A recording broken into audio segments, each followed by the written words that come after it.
எல்லாம் நாடக மேடை. இதில் எங்கும் நடிகர் கூட்டம்.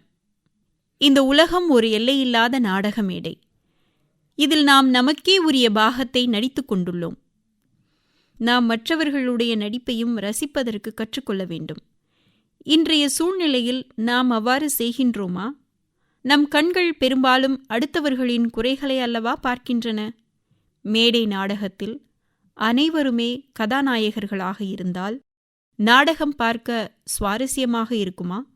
கதாநாயகன், வில்லன், துணை நடிகன், நகைச்சுவை நடிகன் என்று அனைவருமே சேர்ந்துதானே நாடகத்திற்கு மெருகு கூட்டுகிறார்கள். நாம் கூட அனைவரின் நடிப்பையும் ரசிக்கின்றோமே.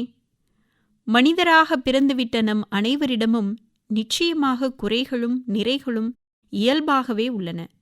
நாம் மற்றவர்களின் குறைகளை பற்றியே சிந்தித்துக் கொண்டிருந்தோமேயானால் நமது மனநிலை நிச்சயமாக பாதிப்படையும்.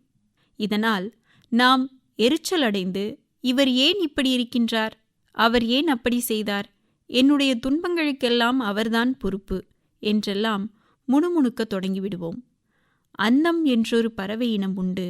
அதனிடம் உள்ள விசேஷம் என்னவென்றால், பாலையும் தண்ணீரையும் கலந்து வைத்தால் பாலை மட்டும் அருந்திவிட்டு தண்ணீரை ஒதுக்கிவிடும். கல்லையும் முத்துக்களையும் கலந்து வைத்தால் கற்களையெல்லாம் ஒதுக்கிவிட்டு முத்துக்களை மட்டுமே பொறுக்கி எடுக்கும். சாதாரண பறவைக்கே இவ்வளவு சிறப்பு இருக்கும்போது ஆறறிவு படைத்த மனிதர்களான நாம் சளைத்தவர்களா என்ன? இன்று முதல் மற்றவர்களின் குறைகளை பார்க்காமல் இருப்பதற்கு ஒரு தீர்மானம் எடுப்போம்.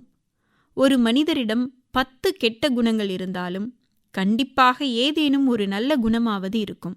இந்த வினாடி முதல் நம் தொடர்பில் வரும் ஒவ்வொருவரிடமும் உள்ள நல்ல குணங்களை மட்டுமே பார்ப்பதற்கு மனதார முயற்சி செய்வோம். இவ்வாறு செய்யத் தொடங்கினால் நம் மனமானது பாரமில்லாமல் லேசாகவும் சதா சந்தோஷமாகவும் இருக்கும். சிந்தனை துளிகள். குறைகளை நீக்கி நிறைகளை காண்போம். நிறைவோடு வாழ்வோம்.